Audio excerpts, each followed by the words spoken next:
Get ready with me, how I do my skincare routine. So, human na tag himasa, no? So, mag-skincare na ta. Nagbutang ko anig toner para sa atong face lock, no? Kahit hindi naman tayo kagandahan, bawi tayo sa skincare, besh. Ug ayaw na kamo pagka-shock sa akong naong ka extra large na. Aminin ko na, extra large na talaga yung mukha ko dyan. O, sige, pasinawi natin. Pasinawin!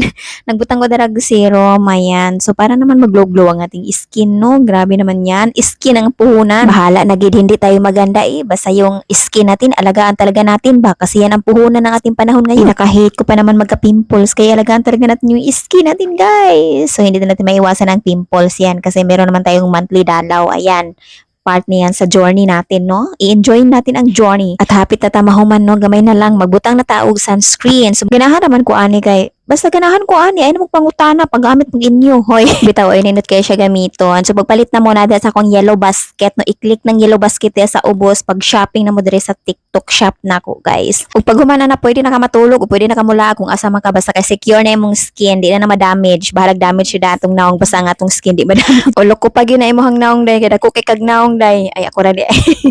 Bitaw ala sige butangan nagdaghan kayong sunscreen na atong dagway kay unsaon na lang pati lang liog apilo nimo na kay ang kanang liog part pud na sa naong, no? Dali ra pud kayo siya. Mga sensitive na siya sa mga parts sa atong body. Wala datay filter ani ma din, no? Mura tag nakapulbos. Sige na pag check out na dai na dugaya, go.